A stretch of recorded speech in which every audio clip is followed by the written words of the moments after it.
గుండెపోటుగా చిత్రించడానికి చేసిన ప్రయత్నం ఈ రోజుకి కూడా దోషులను ఎలా కాపాడుతున్నారో మనం చూస్తున్నాం. ఇవాళ కడప జిల్లాలో సిబిఐ మీద కేసా, ఎవరైతే నా తండ్రికి అన్యాయం జరిగింది మర్డర్ చేశారని చెప్పిన సునీత గారి మీద కేసా. అంటే ఎక్కడికి వెళ్తున్నాం? రాష్ట్రంలో పరిపాలన ఎలా ఉందో ఇది జగన్మోహన్ రెడ్డి పరిపాలన ఎగ్జాంపుల్.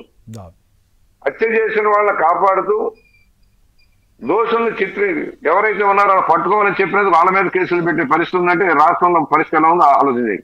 చంద్రబాబు గారి మీద ఏం చేశారని ఇవాళ ఆళ్ల రామకృష్ణారెడ్డి గారు బయటకు వచ్చారు సార్. ఆయన మాట్లాడాడు, వాళ్ళు మాట్లాడి మేము మంగళగిరిలో గెలిచాను లోకేష్ గారి మీద, దాదాపు అక్కడ 120 కోట్లకు పైగా హామీలు ఇచ్చాము, అభివృద్ధి చేస్తామన్నా, మాకు 12 కోట్లు కూడా 1200 కోట్లు ఇచ్చాము, 120 కోట్లు కూడా రానటువంటి పరిస్థితి, నేనే 8 కోట్లకి బిల్లులు చెల్లించాల్సిన పరిస్థితుల్లో ఎక్కడ న్యాయం జరుగుతోంది, ఏం చేసినట్టు, ఏ విధంగా మేము జనాల్లోకి పోవాలి అనేటువంటిది ఆయన ప్రశ్నిస్తున్నారు. సో మిగిలిన ఇలాంటి పరిస్థితి మిగిలిన వాళ్ళకి ఎదురు కాదా?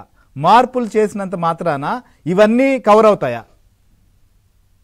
నా దగ్గర నేను ఎమ్మెల్యేగా ఉన్నాను, ప్రతిపక్షంలో ఉండొచ్చు. నా నియోజకవర్గంలో 2 కోట్ల తోటి రోడ్డు లేదండి, 2 కోట్ల రూపాయల తోటి రోడ్డు లేదు. ఒక ఎంఎన్ఆర్జీస్ లో వచ్చిన డబ్బులు కొద్దిగా ఖర్చు పెడుతున్నప్పుడు ఏ అభివృద్ధి లేదు. రోడ్లు ఎక్కడేశారు? ఒక సంక్షేమ ముసుగులో దోపిడీ జరిగిపోయింది. సంక్షేమ ముసుగులో దోపిడీ జరిగింది. వాళ్ళు మేము ప్రజల్లోకి వెళ్తే భవిష్యత్తు గ్యారంటీ కార్యక్రమం కింద ప్రజల్లోకి వెళ్తే వాళ్ళు ఏం చెబుతున్నారు? ధరలు పెరిగిపోయినాయి, కరెంట్ రేట్లు పెంచాడు, ఉద్యోగాలు లేవు, మాకు ఇచ్చిన హామీలు అమలు చేయలేదు. ఇవాళ అంగన్వాడీలు, ఆశా వర్కర్లు, సర్వశిక్ష అభియాన్ సిబ్బంది, అలాగా అనేక అసంఘటిత కార్మికులు 780-90 దాకా ఆల్మోస్ట్ ప్రామిసులు చేశాడు. అవి నవరత్నాలుగా కుదించాను అన్నాడు. నవరత్నాలు అమలవుతున్నాయా? ఇవాళ ప్రజలు ఆలోచిస్తున్న ఏంటి? ధరలు పెరిగిపోయినాయి, కరెంట్ రేట్లు పెరిగిపోయినాయి, పన్నుల భారం పెరిగిపోయింది, ఉపాధి లేకుండా పోయింది, ఉద్యోగాలు లేకుండా పోయినాయి, నిరుద్యోగం పెరిగిపోయింది అనే బాధలో వాళ్ళంతా ఉన్నారు. ప్రజల ఆక్రోశం అది. రాష్ట్రంలో ప్రగతి లేదు.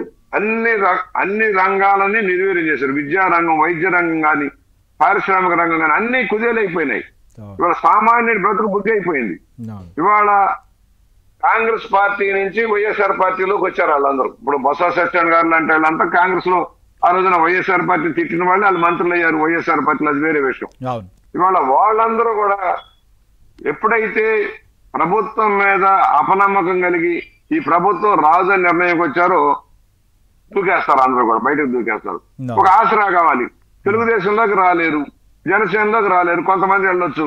ఇవాళ అందువల్ల ఏం చేస్తారు? రేపు షర్మిల కనుక పార్టీ అధ్యక్షురాలు అయితే, కాంగ్రెస్ పార్టీ మొదలైతే కొంతమంది ఇక్కడ ఇమ్మడం లేని వాళ్ళు ఆమె దగ్గరికి వెళ్ళేదానికి అవకాశం ఉంది. అవునవును, డిస్కస్ చేద్దాం సార్. ఆ పాయింట్ మీద కూడా మనం మాట్లాడదాం. ఎందుకంటే ఈ పొత్తులు, కాంబినేషన్